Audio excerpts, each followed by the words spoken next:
स्कन्द उवाच योगीश्वरो महासेनः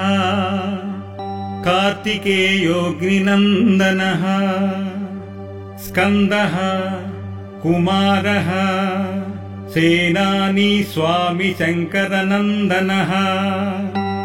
गाङ्गेयस्त्रामचूडश्च ब्रह्मचारी शिखिध्वजः तारकारी रुमापुत्रः क्रौञ्चारिश्च षडाननः शब्दब्रह्मसमुद्रश्च सिन्धुसारस्वतो गुहः सनत्कुमारो भगवान् भोगमोक्षफलप्रदः सर्वजन्मा गुणाधीशः पूर्वजो मुक्तिमार्गकृत् सर्वाग्रमप्रणेता च वाञ्छितार्थप्रदायकः अष्टाविंशति नामानि मदीयानीति यः पठेत् प्रत्युषं श्रद्धया युक्तो मुक्तो वाचस्पतिर्भवेत् महामन्त्रमयानीति मम नामानि कीर्तयेत् महाप्रज्ञमहाप्नोति नार्थकार्या विचारणा धनार्थी धनमाप्नोति ज्ञानार्थी ज्ञानमाप्नुयात् यद्यदिच्छति तत्सर्वं लभते भक्तिमान् नरः अष्टोत्तरशतावृत्वा नियतः परिपूजयेत् सहस्रवारपाठेन मादीयोऽसौ भवेन्नरः।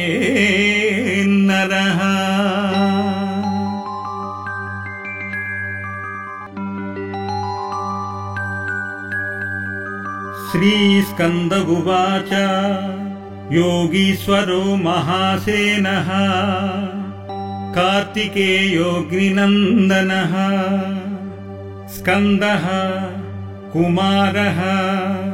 सेनानी स्वामी शङ्करनन्दनः गाङ्गेयस्त्रामचूडश्च ब्रह्मचारी शिखिध्वजः तारकारी रुमापुत्रः क्रौञ्चारिश्च षडाननः शब्दब्रह्मसमुद्रश्च सिन्धुसारस्वतो गुहः सनत्कुमारो भगवान् भोगमोक्षफलप्रदः सर्वजन्मा गुणाधीशः पूर्वजो मुक्तिमार्गकृत् सर्वाग्रमप्रणेता च वाञ्छितार्थप्रदायकः अष्टाविंशति नामानि मदीयानीति यः पठेत् प्रत्युषं श्रद्धया युक्तो मुक्तो वाचस्पतिर्भवेत् महामन्त्रमयानीति मम नामानि कीर्तयेत् महाप्रज्ञमहाप्नोति नार्थकार्या विचारणा धनार्थी धनमाप्नोति ज्ञानार्थी ज्ञानमाप्नुयात् यद्यदिच्छति तत्सर्वं लभते भक्तिमान् नरः अष्टोत्तरशतावृत्वा नियतः परिपूजयेत् सहस्रवारपाठेन मादीयोऽसौ भवेन्नरः।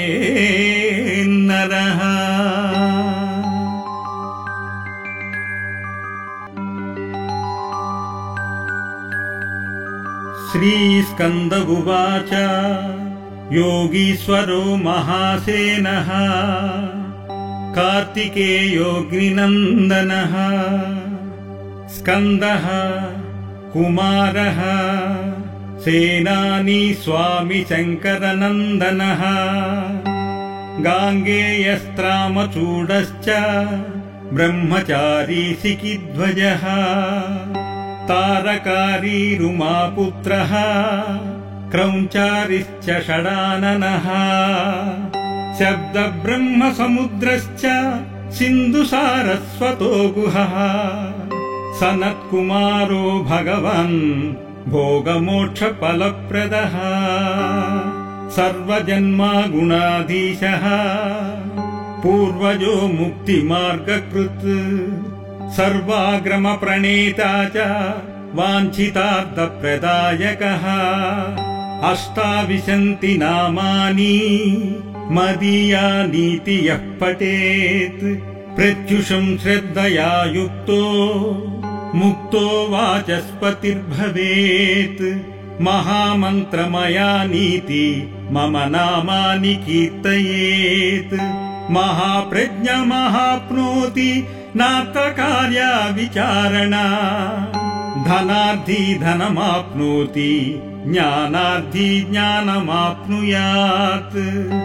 यद्यदिच्छति तत्सर्वं लभते भक्तिमान् नरः अष्टोत्तरशतावृत्वा नियतः परिपूजयेत् सहस्रवारपाठेन मादीयोऽसौ भवेन्नरः।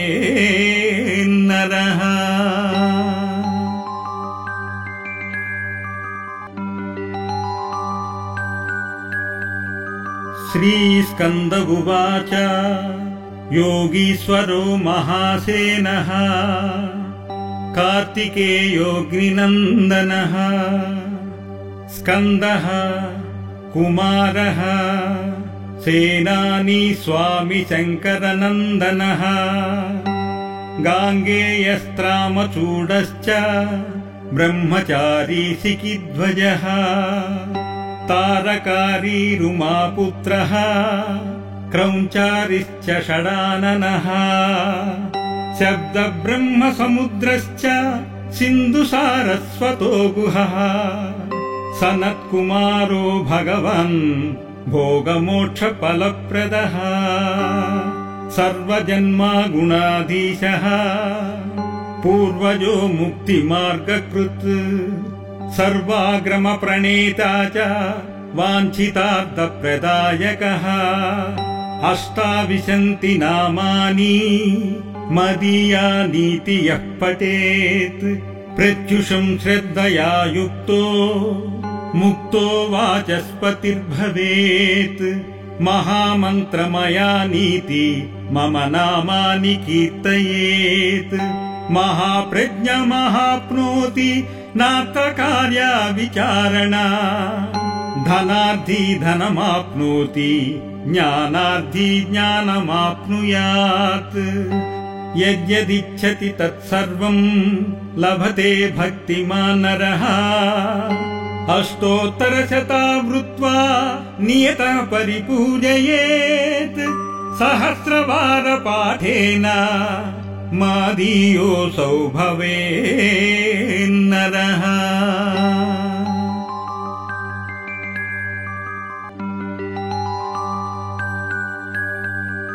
श्रीस्कन्द उवाच योगीश्वरो महासेनः कार्तिकेयोऽग्निनन्दनः स्कन्दः कुमारः सेनानी स्वामी शङ्करनन्दनः गाङ्गेयस्त्रामचूडश्च ब्रह्मचारी सिकिध्वजः तारकारी रुमापुत्रः क्रौञ्चारिश्च षडाननः शब्दब्रह्मसमुद्रश्च सिन्धुसारस्वतो गुहः सनत्कुमारो भगवान् भोगमोक्षफलप्रदः सर्वजन्मगुणाधीशः पूर्वजो मुक्तिमार्गकृत् सर्वाग्रमप्रणेता च वाञ्छितार्थप्रदायकः अष्टाविंशति नामानि मदीयानीति यः पठेत् प्रत्युषं श्रद्धया युक्तो मुक्तो वाचस्पतिर्भवेत् महामन्त्रमयानीति मम नामानि कीर्तयेत् महाप्रज्ञमहाप्नोति नार्थकार्या विचारणा धनार्थी धनमाप्नोति ज्ञानार्थी ज्ञानमाप्नुयात् यद्यदिच्छति तत्सर्वं लभते भक्तिमान् नरः अष्टोत्तरशतावृत्वा नियतः परिपूजयेत् सहस्रवारपाठेन मादीयोऽसौ भवेन्नरः। श्रीस्कन्द उवाच योगीश्वरो महासेनः कार्तिकेयोऽग्निनन्दनः स्कन्दः कुमारः सेनानी स्वामी शङ्करनन्दनः गाङ्गेयस्त्रामचूडश्च ब्रह्मचारी सिकिध्वजः तारकारी रुमापुत्रः क्रौञ्चारिश्च षडाननः शब्दब्रह्मसमुद्रश्च सिन्धुसारस्वतो गुहः सनत्कुमारो भगवान् भोगमोक्षफलप्रदः सर्वजन्मगुणाधीशः पूर्वजो मुक्तिमार्गकृत् सर्वाग्रमप्रणेता च वाञ्छितार्थप्रदायकः अष्टाविंशति नामानि मदीयानीति यः पठेत् प्रत्युषं श्रद्धया युक्तो मुक्तो वाचस्पतिर्भवेत् महामन्त्रमयानीति मम नामानि कीर्तयेत् महाप्रज्ञमहाप्नोति नार्थकार्या विचारणा धनार्थी धनमाप्नोति ज्ञानार्थी ज्ञानमाप्नुयात् यद्यदिच्छति तत्सर्वं लभते भक्तिमान् नरः अष्टोत्तरशतावृत्वा नियतः परिपूजयेत् सहस्रवारपाठेन मादीयोऽसौ भवेन्नरः।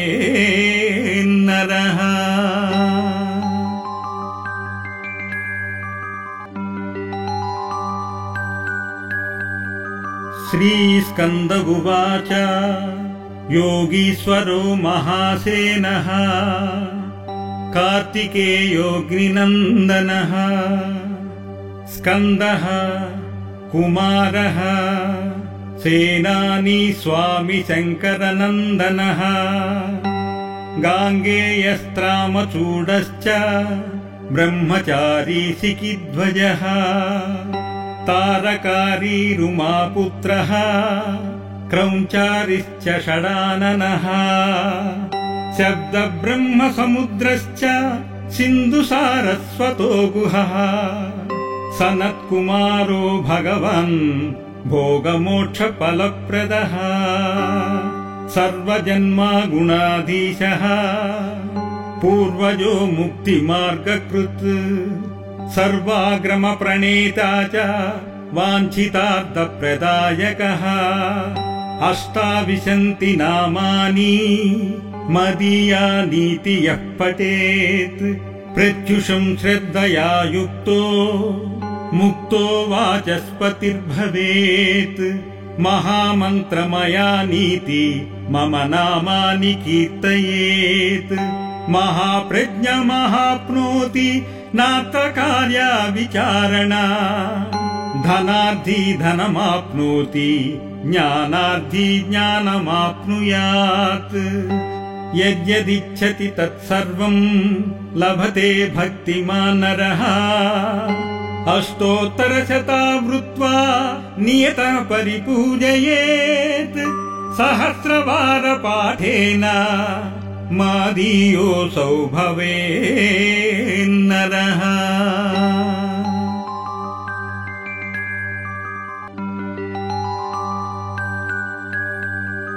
श्रीस्कन्द उवाच योगीश्वरो महासेनः कार्तिकेयोऽग्निनन्दनः स्कन्दः कुमारः सेनानी स्वामी शङ्करनन्दनः गाङ्गेयस्त्रामचूडश्च ब्रह्मचारी सिकिध्वजः तारकारी रुमापुत्रः क्रौञ्चारिश्च षडाननः शब्दब्रह्मसमुद्रश्च सिन्धुसारस्वतो गुहः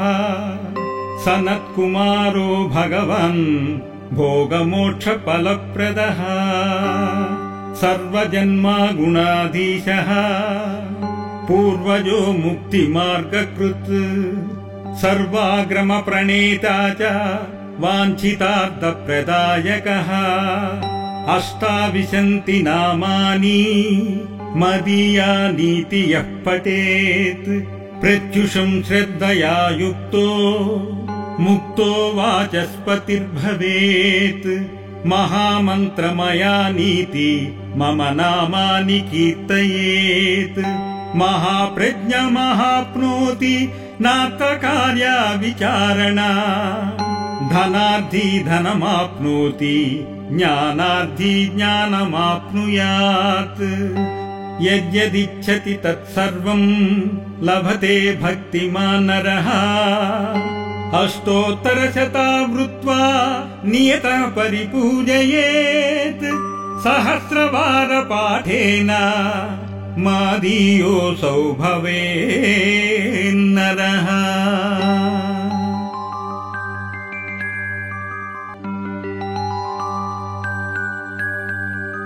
श्रीस्कन्द उवाच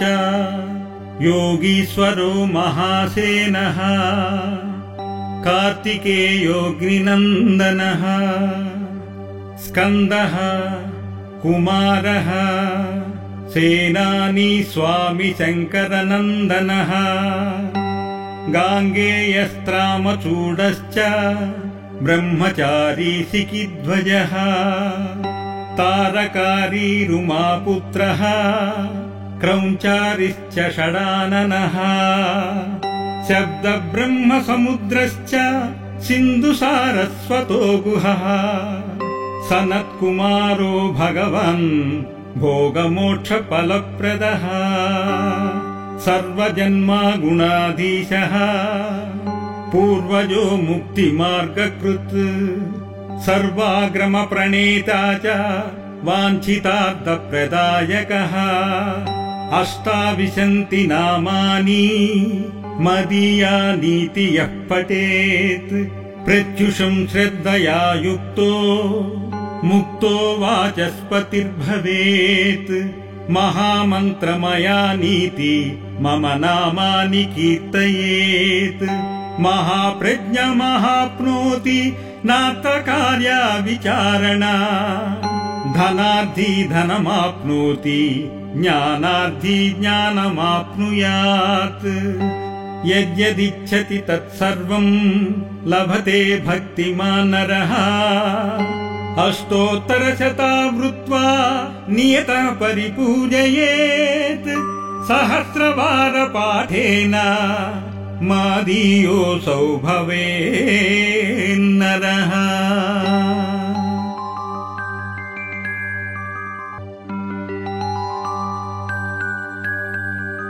श्रीस्कन्द उवाच योगीश्वरो महासेनः कार्तिकेयोऽग्निनन्दनः स्कन्दः कुमारः सेनानी स्वामी शङ्करनन्दनः गाङ्गेयस्त्रामचूडश्च ब्रह्मचारी सिकिध्वजः तारकारी रुमापुत्रः क्रौञ्चारिश्च षडाननः शब्दब्रह्मसमुद्रश्च सिन्धुसारस्वतो गुहः सनत्कुमारो भगवन् भोगमोक्षफलप्रदः सर्वजन्मा गुणाधीशः पूर्वजो मुक्तिमार्गकृत् सर्वाग्रमप्रणेता च वाञ्छितार्थप्रदायकः अष्टाविंशति नामानि मदीयानीति यः पठेत् प्रत्युषं श्रद्धया युक्तो मुक्तो वाचस्पतिर्भवेत् महामन्त्रमयानीति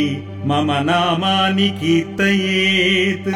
महाप्रज्ञमहाप्नोति नार्थकार्या विचारणा